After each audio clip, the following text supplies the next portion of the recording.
That's right. Well, welcome everyone. Welcome to the Hinckley Institute and today's forum. The Hinckley Institute of Politics is a nonpartisan institute here at the University of Utah. The Hinckley provides an array of transformative experiences for students through internships, forums, and classes. Hinckley forums seek to foster public discourse and civil debate on the most current and pressing issues, bringing in local, national, and international thought leaders. This evening's forum is titled Bipartisanship and Exchange, a conversation with Congressman Blake Moore and Congressman Jimmy Panetta. We are honored to have the congressmen here on our campus today, and we also want to thank the Bipartisan Policy Center for organizing today's visit and their leadership of the American Congressional Exchange Program, which you're going to hear more about tonight. Today's program will begin with a moderated Q&A and will be followed by a moderated conversation and will be followed by a period of Q&A. First, a little bit about our guests today. Congressman Blake Moore was born in Ogden, Utah, earned his BA in Behavioral Science and Health from the University of Utah, and an MA in Public Policy and Administration from Northwestern University. His career experience includes working as an international healthcare consultant with Doc Berry International, a foreign service officer with the U.S. Department of State, and an executive with the Cicero Group. He was first elected to represent Utah's 1st Congressional District in 2020, and currently serves as the vice chair of the House Republican Caucus. United States Representative Jimmy Panetta is also joining us tonight, and he proudly serves California's 19th Congressional District in the U.S. House of Representatives. His diverse and beautiful district stretches from South San Jose in Santa Clara County, over the hills into Santa Cruz County, down the coastline of Monterey County, and into northern San Luis Obispo County. First elected in 2016, he is serving his 4th term in Congress and currently serves on the House Committee of Ways and Means, the House Committee on Armed Services, and the House Committee on the Budget. He also serves as Chief Deputy Whip in the 118th Congress. Today, Congressman Moore and Congressman Jimmy Panetta will be joined in conversation by Jason Perry. Jason is the Vice President of Government Relations and Director of Hinckley Institute of Politics here at the University of Utah. Jason brings more than 25 years of experience working in the public sector, where he has worked with policymakers at the local, state, and federal levels. Please join me in welcoming our guests today.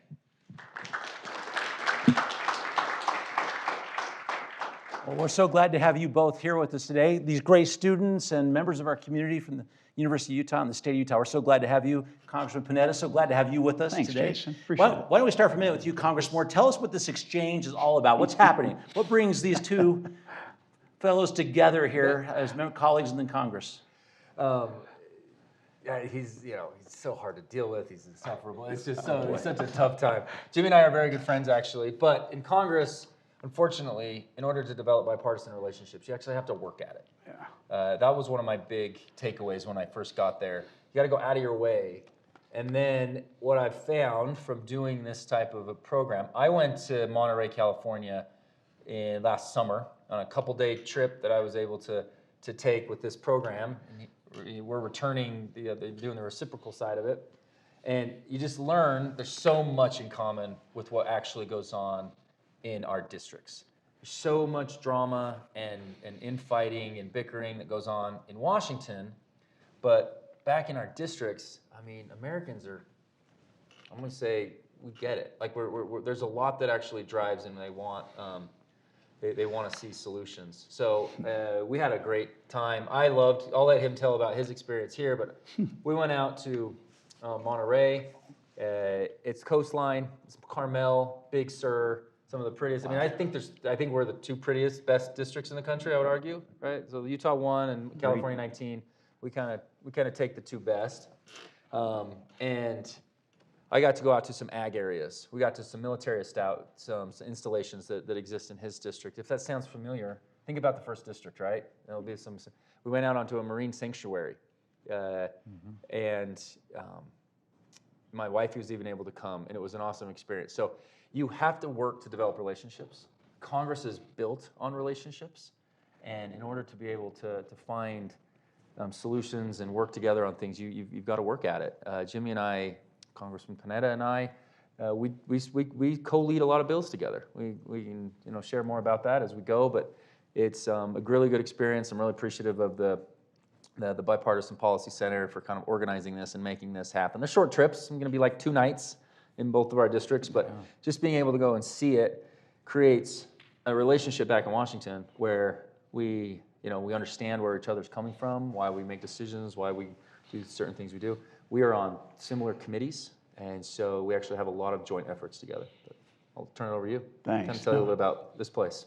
Jason, thank you very much. Obviously, thanks to the Hinckley Institute of Politics. And let me also thank the Bipartisan Policy Center for putting this on. And of course, to my good friend Blake Moore, and thanks to all of you for being here tonight to listen to a couple members of Congress, which is pretty surprising, to be honest with you, considering that I think if you saw the Gallup polling that came out this year, had Congress at 6% popularity rating. We're up a little bit. Let me just kind of give you an a idea. little bit of a bump, probably. Let me give you an idea of where that rates. Chiropractors are 7%.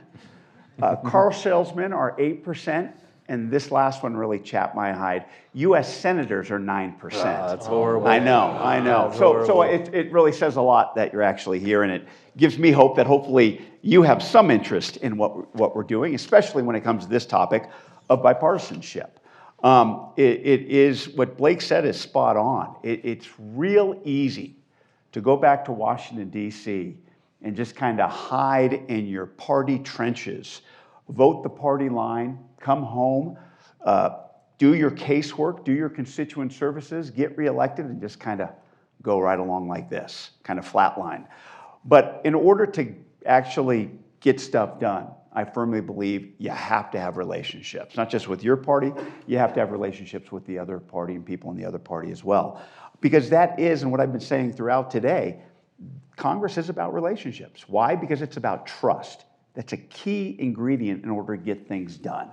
It really comes down to that. So these types of exchanges in which Blake comes to my district, I come out here to the 1st district, obviously develops that relationship, develops that trust, but also the empathy that is needed in order to get along. So as Blake told you, yes, we have a lot of beauty in our districts, and we have a lot of bounty. As he said, in my district, we have a lot of agriculture, we have some technology now that they go all the way up to the southern part of South San Jose. But at the same time, what I learned here, I can't believe how much manufacturing you have in this district. It's unbelievable how many jobs are out there. We got out on the Great Salt Lake. It was great to see the beauty of the Salt Lake. It's amazing to see the hospitality industry that you have here, very similar to Monterey, Carmel, Big Sur, Santa Cruz. We have that as well, and the efforts that are necessary to maintain that by protecting our beauty and protecting our environment. So Blake and I, despite our differences that we're gonna have, okay, because we're in a political, he's a Republican, I'm a Democrat, he comes from Utah, I come from California, we're gonna have our differences. But the fact is that these types of trips, as well as our friendship, help us find our similarities. And it's those similarities that we end up working on together in order to come together, create legislation, author legislation, introduce legislation, and ultimately, knock on wood, when we can pass legislation. Blake and I are on the Ways and Means Committee. We're on the Budget Committee. And I'm on the Armed Services Committee because of the military installations in my district. Obviously went up to Hill Air Force Base today, and we saw that. So we worked together on those types of issues. And so it shows that basically those committees, to me, demonstrate the type of legislators we are. Let me make something clear, and I think Blake would agree with me. We're not in the entertainment industry, okay? You're not going to see me on Fox or MSNBC that often, but you will see me in my district working away, serving my constituents, because that's what I'm about. And I feel the same about Blake after what I saw today.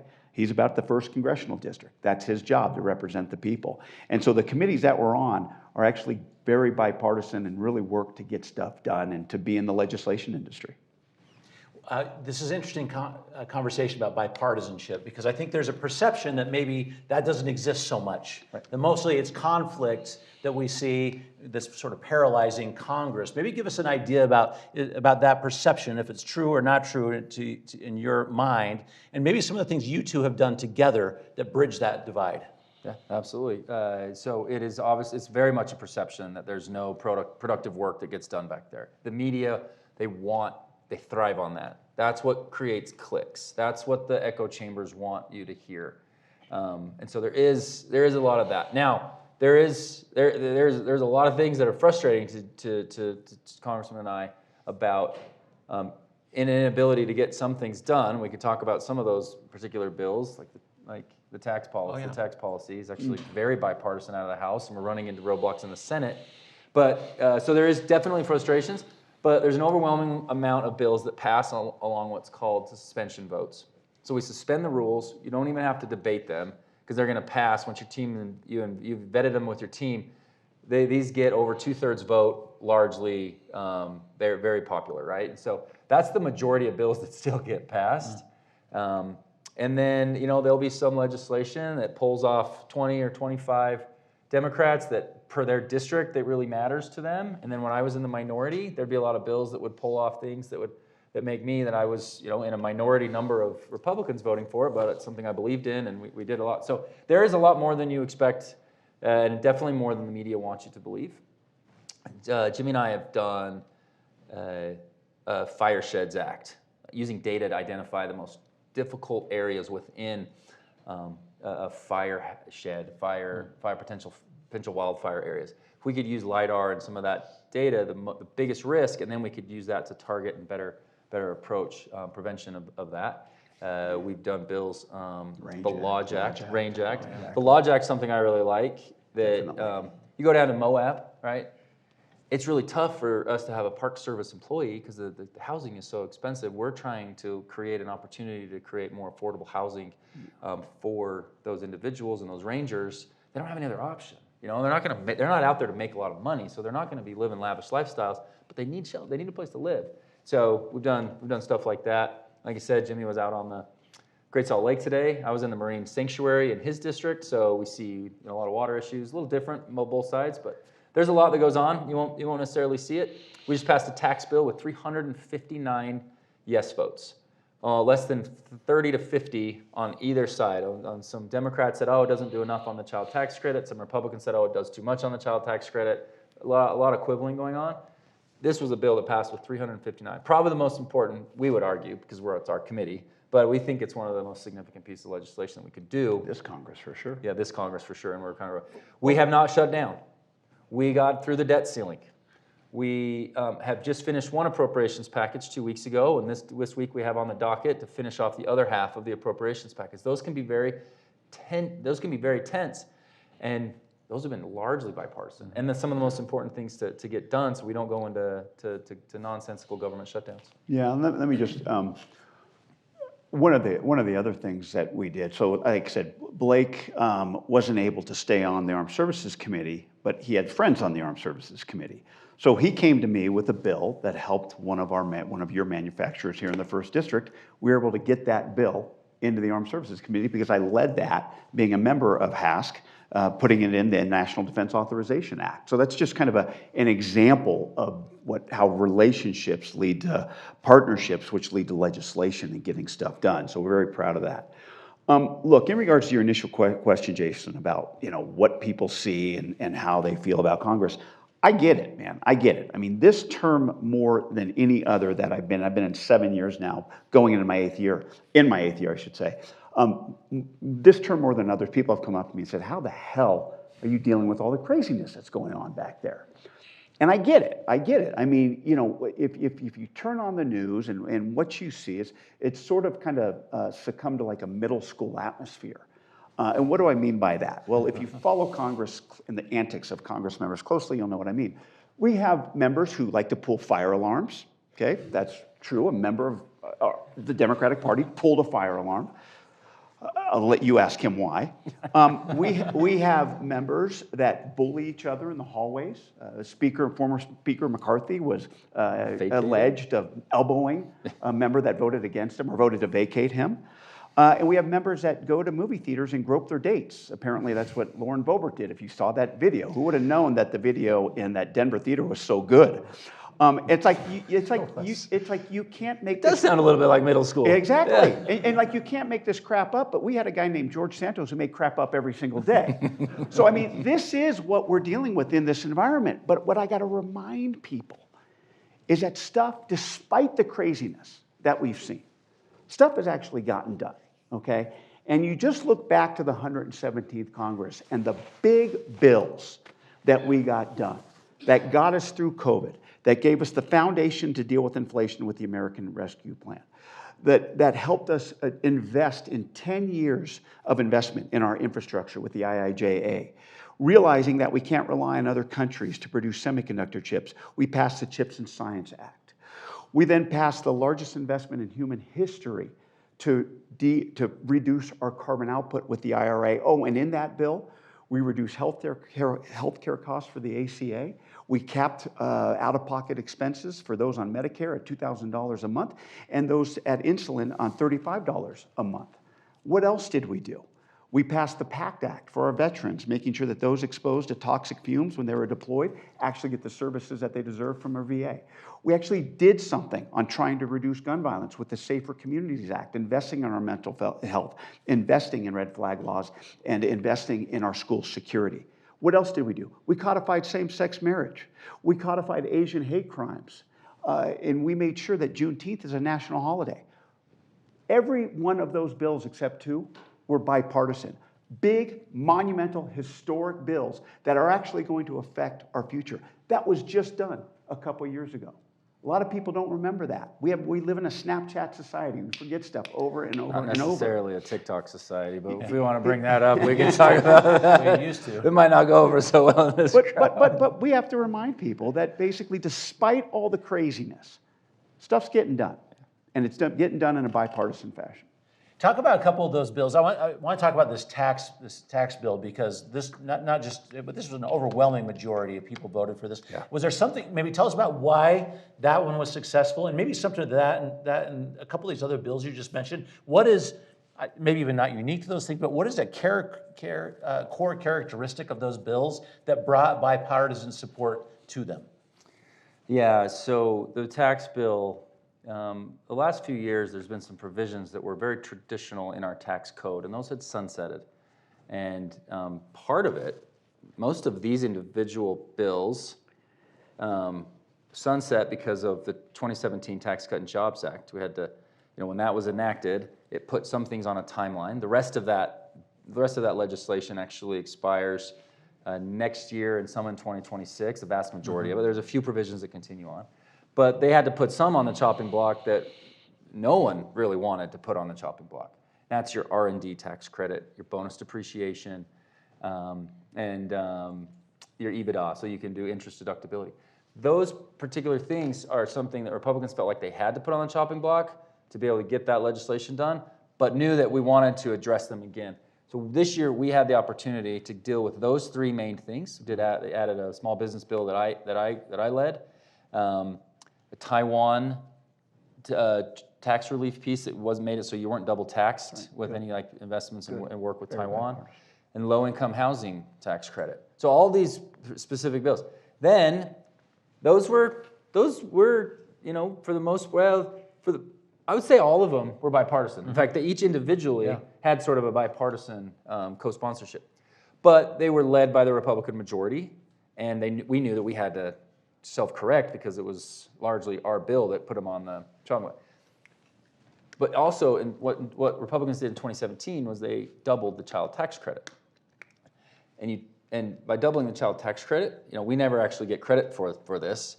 This is something that I try my hardest to communicate. That in that tax bill in 2017, I wasn't there, but we tried really hard to address middle and low-income Americans, to child tax credit and the standard deduction, right? Along with some other business provisions that were favorable to business growth. Anyway, we had all those things we wanted to get done, but the child tax credit was also going to expire, and that's incredibly bipartisan, and it was probably even more so demanded, even now on the Dem side, to make sure that got redone, and because it was going to expire next year. So we came on board and put all that stuff together. We found a wasteful program that we're going to end, and we agreed in a bipartisan way. That program has served its time. It was a COVID-era program. We're done with it. Came together. There's some squirminess on some of the issues. That's why some of the fringes of the party were like, oh, I don't want to vote for it, and I don't have to let it pass, so I can just sit this one out. That's kind of what folks think sometimes. And so it lost a little bit of the fringe vote, but 359 voted for it. And the fate in the Senate is going through some politics that is really, really unfortunate. Yeah. But I mean, that's what we did. And there's things like that on healthcare. So when you create split government, and this is my biggest thing right now, when one party has the White House, House, and Senate, they kind of have an enormous amount of power. You can pass a bill on party line votes. You don't need the filibuster anymore. Republicans did it in 2017, Democrats did it in 2021, and you kind of just go at it your own. And I don't think that's the best way to do policy. I would vote for some stuff like this in the future. I hope help to shape it in a responsible way. But that's a problem. That's like what I think is like once in a generation legislating, and it's happening more often because of our political swings. We're in split government right now, so we have to find ways to, if we need to get some of these things done, we have to find a little bit of give and take.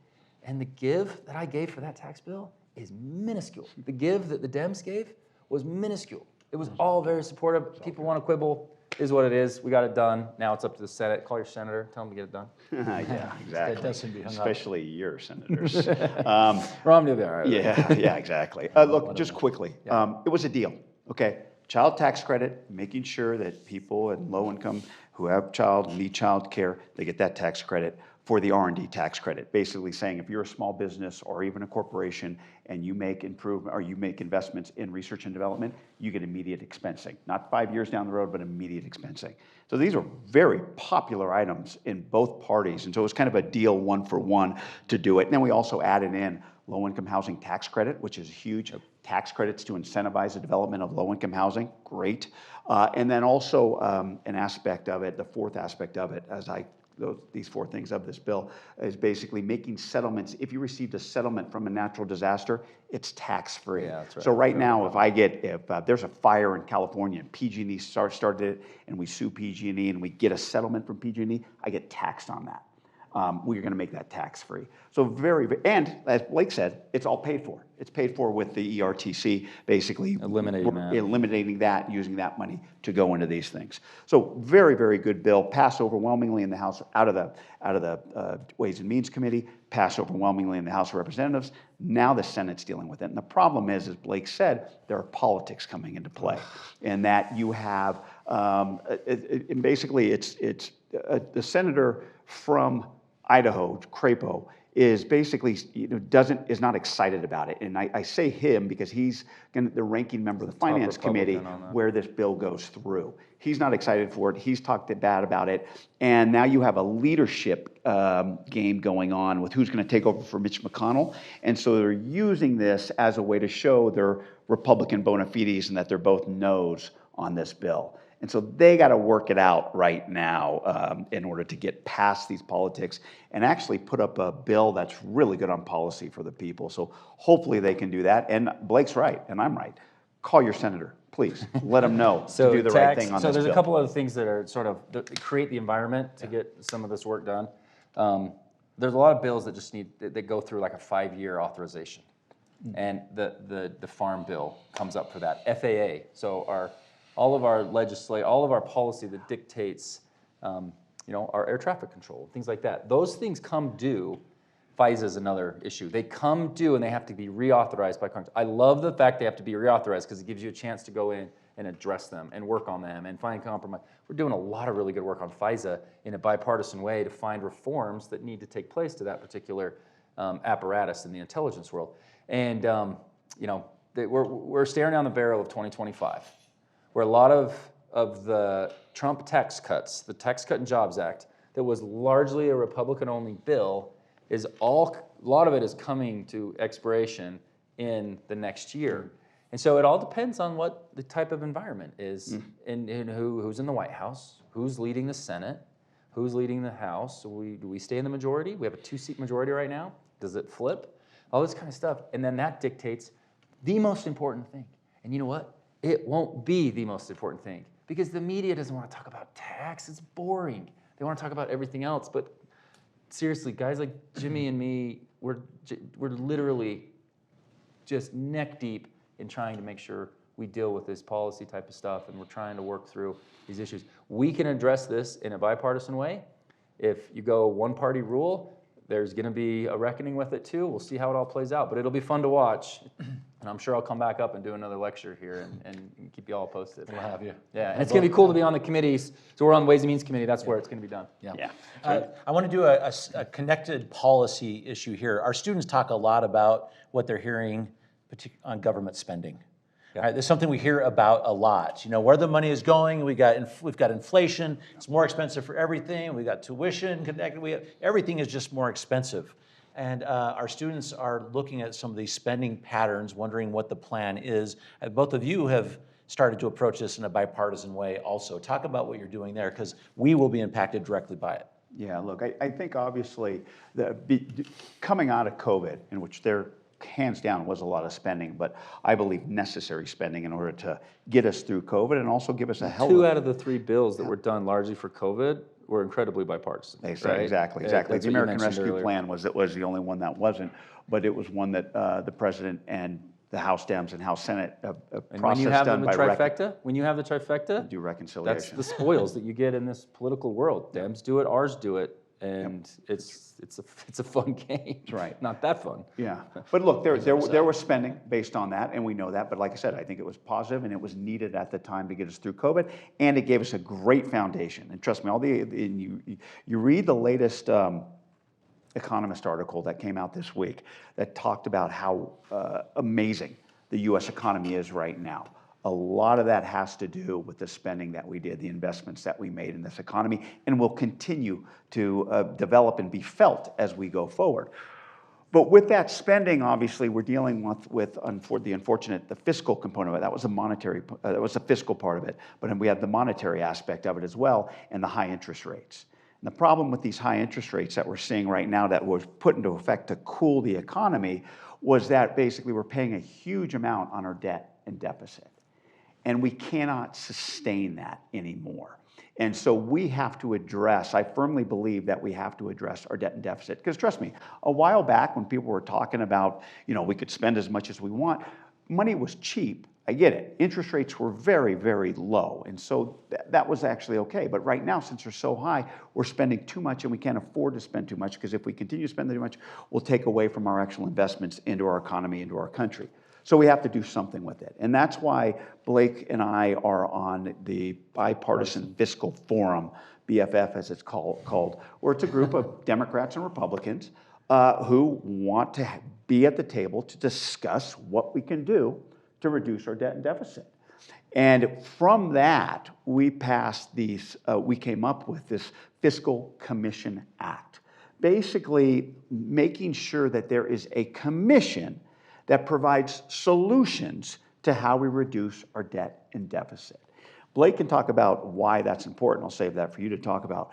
But it's important because we need to have these types of conversations with everybody at the table, but more importantly, all options on the table. So we're not just talking about cuts and spending, but you've got to talk revenues as well. What's that mean? Taxes as well. So at least have those conversations, and then with that, you're going to have a trigger to make sure that the House has to vote on it. The Senate has to vote on it. So we've heard of fiscal commissions before. Nothing happened on them because there was no trigger to do something about them. This bill that we passed out of the Budget Committee, I was one of 3 Democrats to vote for it, basically is now stuck on the House floor, but it provides that trigger that I think is necessary and should get up for a vote on the House of Representatives. Yeah. We anticipate if this process plays out, it could actually be more bipartisan than what it was in our committee. We're in the majority right now. We get to drive a little bit of the messaging. We get to drive the narrative. This was something that Jimmy did that was incredibly brave. He believes in it, and I know other people on the Dem side of that dais also believe in it, but it's a little bit risky. Left-leaning groups are out there saying this is a way to cut Social Security. Right-leaning groups are out there to say this is a way to raise taxes. Exactly. So we're all taking it from all sides. That's probably a hint you're doing something right. You're creating some drama. You're creating some strife back there. And I always say to folks folks that are looking at some of the Republican or the conservative commentary, saying, "Oh, why did you vote?" I wish I could legislate from behind a teleprompter. Right? I hear some of these folks say this type of stuff. Oh, you don't need this. You just need to grow the economy to cover up. And I'm like, okay. I get that, but how? We have to legislate. We have to find ways to we have a 60-vote threshold in the Senate. We have a House of Representatives, got a very narrow majority, but it's very, there's a lot of high elbows and a lot of, infighting going on to try to get. you know you're probably barking up the right tree if you've got those talking heads out there saying something about it. We want the Committee for Responsible Federal Budgeting, of which Jimmy's dad, Director Leon Panetta, who I've had the opportunity to get to know. He's an incredible public servant. The last person to balance the budget, he was the chairman of the Budget Committee. So he was Clinton's budget director. He was a congressman, a very centrist congressman, and had an amazing track record of just doing, I would say Midas touch type of things. He was over the CIA when we captured and killed Osama bin Laden, and then served under SecDef, repealed Don't Ask, Don't Tell. Like he's just done some really, and that's his dad, and so he's got a cool legacy. And so he was brave enough to support that bill. I think we'll get more Dems on that once we get this thing set up, because they'll see that it's sincere. So we want an equal number of folks on it. We want solutions. There's going to be things that are easy for me to vote for, things that are going to be tough maybe, but it's we haven't passed in the House yet, so we can't put the pressure on the Senate. We'll see. We're going to keep pushing it. Before we take some questions from the audience, so get ready. Just one more connected. You're about to start talking about this stopgap funding for defense. Yeah. It's expiring on March 22nd, I believe. So you're going to have to start working on that, the defense funding. Where do you see that going? Is this a bipartisan approach that we're taking to that, to the Department of Defense? Busy week. Yeah, no, we have the second part of the budget that we have to pass. We split it up last time, and we did 2 CRs for 6 of the 12 bills.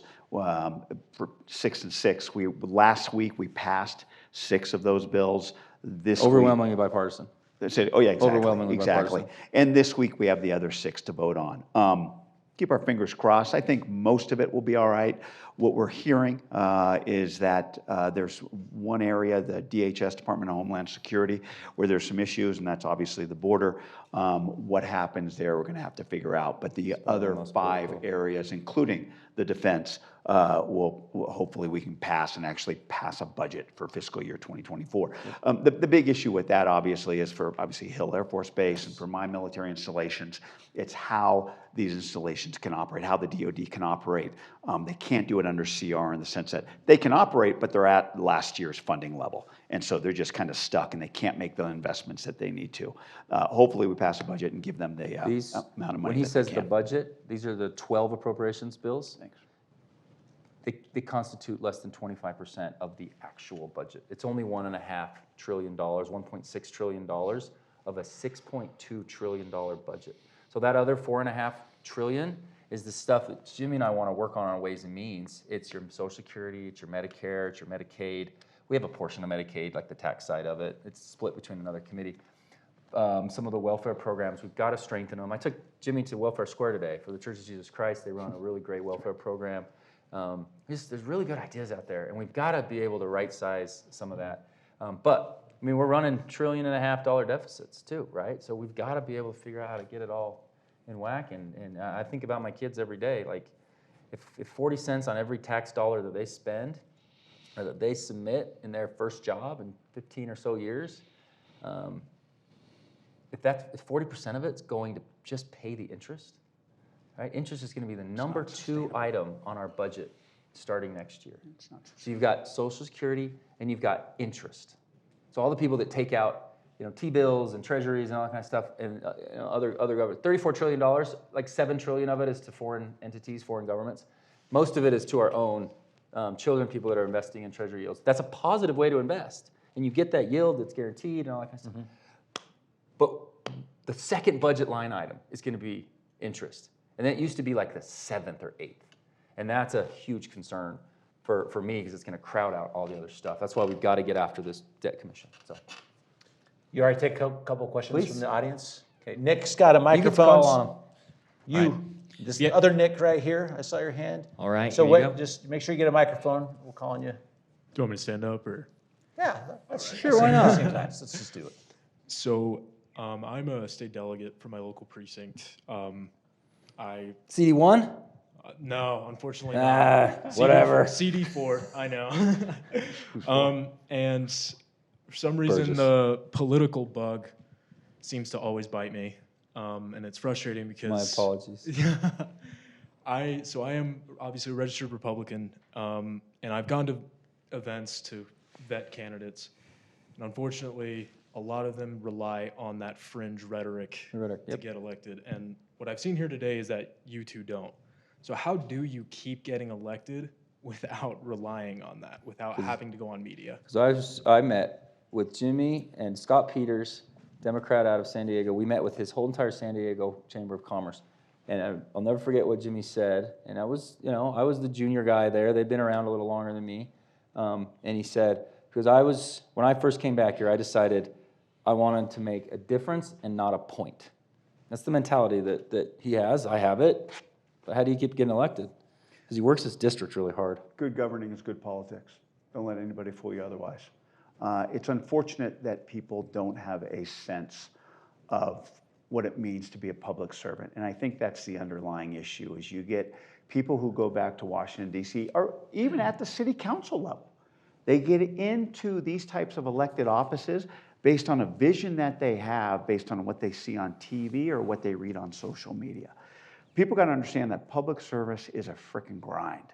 It's a grind because serving people and making government work for people is hard work. But that is the most fulfilling part about this job. I got into this job because of the fact that my parents did a good job not like wrapping us up into politics, and they never really talked politics. They were kind of 70s and 80s parents where we got to kind of do whatever we wanted, and as long as we didn't get arrested too much, which we didn't. No social media then. So. Exactly, which is great. But the fact is that what I heard outside the house, even to this day, when people come up to me and say, hey man, I gotta tell you, I had an issue where my fiance was in Mexico and nobody was helping me get her here. I went to my Congress member's office, and that Congress member, and my mom was his volunteer district director, and your mom helped me bring my fiance here. We got married here. We now work here. We now have kids here. We have grandkids here. It tells you just by making government work for people, you can affect them. You can affect our community. That's what inspired me to run. But it's also just making sure that you serve your district and know what that takes. And so don't get me wrong. There are a lot of districts, and this is what people have to think. Like, people always ask me, like, how do you work with Marjorie Taylor Greene or AOC? I don't. I'm not going to spend time bringing them to me. I'm going to find people like Blake Moore who we're on the same level and we can get stuff done. And so it's what you got to realize is that, like, why are people like that elected? Don't ask them. Ask their constituency. What's going on with their constituency that they want people back there to yell and scream and to blow things up, rather than send their member there to actually legislate and get things done? So I think that's where your question has to be, is in regards to the types of people that are back there. What is the constituency, and what is the constituency's understanding of what public service means to them? Someone who yells and screams and gets on TV, or someone who actually rolls up their sleeves and legislates as our job entails? And just with Utah politics, the convention is going to welcome a lot of that. And oftentimes people just, they'll give into it, and they may not even fully buy into it, but it's like you either tell them what you think they want to hear, or you spend time explaining the reality. And I just decided, in a painstaking way, I would rather make a tougher vote and show back up and explain to people how it's actually dishonest or disingenuous, or what they're saying about it. And this is why I did it, and this was a connection it has to the district. Now, I can't explain it to everybody, but I show back up at town halls, I'll take some fire, and I'll explain it. And then by the time the thing's over, people are like, all right, he's willing to make it, he's explaining it to me. And I think people appreciate it. They may not like it, but they'll respect it. Yeah, and for sure. That's all. They may not even agree with to it, be but honest. they'll respect it. Yeah. Nick, who do we got next? Okay. Hi. We'll try to be a little brief. We'll try to be a little more pithy with our responses so we get some more of these. Sorry. It often feels like bipartisanship and diplomacy have been on the back burner in favor of party loyalty or extremist sentiments, both within our political institutions and among constituents. How have you seen this change during your career, and how do you hope it changes moving forward? Right. I've got 3 years in this gig. It feels like 10, but it came in at a very tough time. Third day was January 6th. I took a lot of heat for not going down that narrative road, and kind of went the opposite direction and certified the election and voted for the bipartisan January 6th commission. It was tough, but I've earned people's trust over time. I will say though, as I watch politics, this concept of White House, House, and Senate in one party, like we're getting to the point where that's just the time that we're going to legislate. And I really, really want this tax package to pass so we can prove to ourselves that we don't have to wait until the next election cycle to get something done. And that's, I think that's the key to watch is can you still have the art of legislating? After that tax deal, Paul Ryan texted me and he said, amazing job on that tax bill, because he was our Ways and Means chairman. He's amazing job on that tax bill. That's how you legislate. And then he wrote, ... you should try it more often. took a little twisted the knife in there. But that's, that's as you watch it all play out, that's how you kind of see it. Sir, you do your damn job. I'm serious. I came in 2017, and I had 4 years of President Trump. Whatever your politics are about him, you got to admit it was a freaking chaotic presidency. And my first month was over, my office was overwhelmed with phone calls. My district, which is a blue district, going crazy. Hair was on fire. What are you doing? And what I realized is there's a lot of times you just can't get distracted. And if you got spun up on every political thing that was said or done, you wouldn't have time for doing your job. And so what you got to realize, and what I realized, and I mean this especially with Speaker Pelosi, because Speaker Pelosi, what she taught me is you legislate and you have that evidence to prove your point, because that is our underlying job, is to legislate. And when you can always fall back on that, even if the bills may not, because we obviously were in the minority, then we took the House back in 2018. We still had a Republican Senate and a Republican in the White House, but we were able to legislate and show that we were getting stuff done, because that's our job. And so despite the politics that you see, and that's why I started off, despite the craziness that you may see on TV, you got to make sure that your legislators are doing their job and serving their district and getting stuff done in Washington, D.C. To me, that's how you get through the politics. Excellent. Okay, so I kind of have two questions. Hi, my name is Deanne. I am currently a junior at the University of Utah, and I wanted to ask, how do you turn down requests to support a bill without tarnishing relationships with others? And how do you think the political arena will change as Gen Z takes over? As who takes over? Gen Z. Oh, okay. Great question. So first thing you got to explain, just explain yourself. I mean, trust me, that Salute Carbajal. Blake will, yeah, exactly. You tell that guy no, and it's like months of like explaining it to him. Yeah, but you got to, look, Blake will come to me, and if it doesn't meet my district, if it's not for my district and may go against my district, I will explain it to him. You got to understand that. I mean, it's just having those heart-to-heart conversations that when you have relationships like this, he'll get it, he'll understand it, and he'll take time to listen to me and basically know what I'm saying is the truth. It's not just for political reasons, it's for policy reasons. In regards to Gen Z, you got to make sure that you vote. I cannot stress that enough. You got to vote. If you look at the numbers of the last election, if you look at the numbers of Super Tuesday, basically you had 60 and over voting was here. 18 to 24, voting was there. Do your job. Vote. That's the first step. And then we can talk about how you're going to come into public service. But you got to understand how important that is. Why do I say that? I say that because, look, in 2018, and I'm going to be a little political here. In 2018, what did we do? We voted and we took the House back. Democrats took the House. In 2020, what happened? We voted and we took the House, the Senate, and the White House back. In 2022, we kept the Senate and we minimized our losses in the House. We vote, we win. You vote, you win. So you go to your committee too. So if there's something that's not just at odds with my district, but if it's at odds with my committee, then I typically will explain that and not sign on to something, because it's important for me to have a good rapport with my committee. And most committee chairmen, they want to get stuff done. Like I would say, your Veterans Committee, your Energy and Commerce Committee, your Finance. Two that don't. Judiciary and oversight don't necessarily want to get. They want the sparks. They want the fun stuff. Yeah. But most chairmen and chairwomen do. You go to them, you see if you can work it out, and then if you get a green light from them, then you do a lot of stuff together.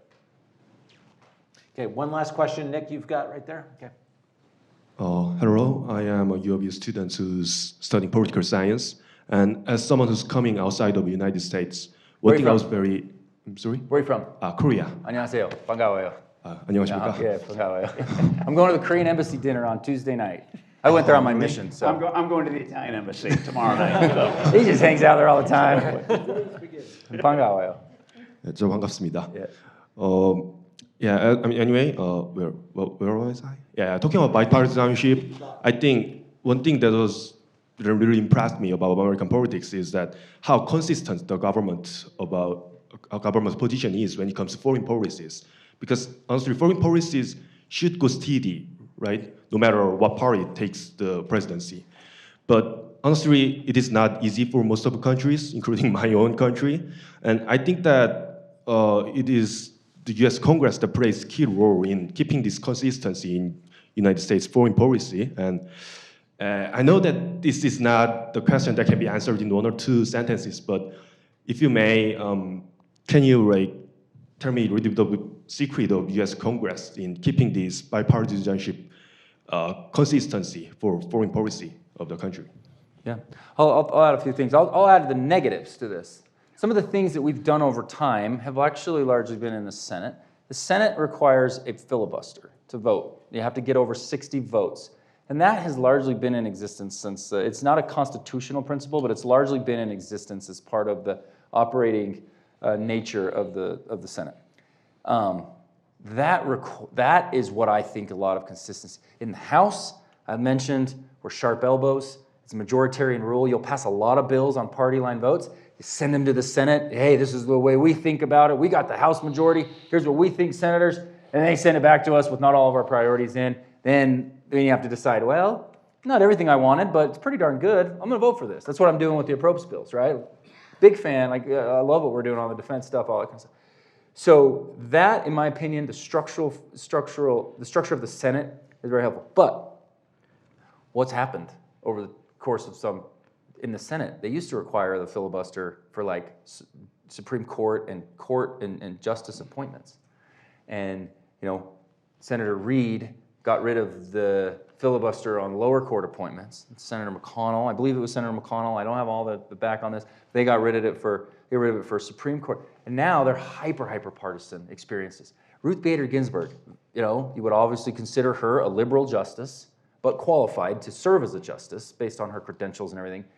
Both Utah senators voted for her. 97-3 voted for her. You will never see a 97-3 vote for a appointment from any administration going forward. It just won't happen. They'll be on 51-49. And so that structure is important. You sometimes, and again, I'm speaking to the problem with it, and you have the White House and Senate, you can pass a bill once a budget cycle strictly related to mandatory spending and deficit reduction or revenue bills. You can pass those on party line votes, and that's how you get a lot of our legislation that we've done over the last 5 or so years. And again, I don't think it's healthy. I actually presented a bill to take in the entirety of the budget, so not just the 1.5 trillion, but the additional full 6 trillion. We would have to take into consideration all of it, but it also gets rid of budget reconciliation.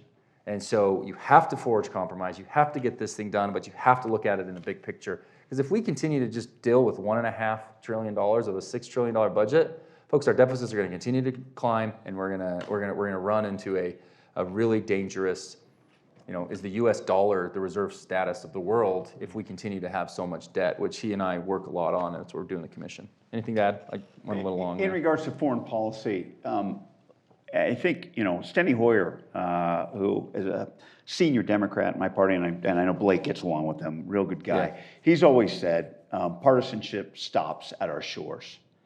And I'm a firm believer in that. And I think if you look at, for example, Ukraine, the 4 votes that we've taken on supplemental packages, for the most part, have been fairly bipartisan. And they were obviously started off very bipartisan, and it's kind of shrunk a little bit at the end, but it's still the 4 bipartisan bills to provide more funding for Ukraine. Similar with another controversial issue these days is Israel. That too has been very bipartisan in regards to the funding for it. And so I think it's making sure that we continue to have that attitude of, partisanship should stop at our shores when it comes to foreign policy. But obviously you need to have discussions about it, and you need to ensure that you're not just listening to your constituents, which is very important, but you have to understand the dynamics of what's going on in the country in which you're dealing with, which I think is very, very important. One of the few perks of this job is that we can travel to these foreign countries. So I've been to Israel 6 times because I felt it was a very important place to go to on a very, very complicated issue. And every time I've gone there, I felt, dang, I've learned a lot, but every time I've left there, I felt, oh man, I got more to learn about this area. And so I think people, and especially members of Congress, have to continue to have that curiosity on other nations, especially when you're dealing with foreign policy that we're voting on in the House of Representatives, and continue to make sure that it's based on facts and the policy rather than the politics. The U.S. shares a great trade relationship with Korea. You actually have the director of the World Trade Center of Utah here in the audience tonight. There's a trip that we're trying to make happen that I'm trying to get a chance to go to. It's happening whether I go or not, but I'm trying to join it to Korea. Trade is a very, very bipartisan issue. Any administration, Ways and Means will rail on that administration. You're doing wrong. Whether it's Trump or whether it's Biden, we as Ways and Means Committee make it a very bipartisan issue. USMCA, we passed the USMCA, very big bill that set the gold standard in enforcement standards of labor and environment, which is very, very important. Very bipartisan bill. Yeah. It's going to have to be the last question for the night. We're so grateful for all of you to be here. The Bipartisan Policy Center, thank you for your contribution, Congressman Panetta, Congressman Moore. Let's give a hand for these great guests. Thank you all. Appreciate being here. Thank you.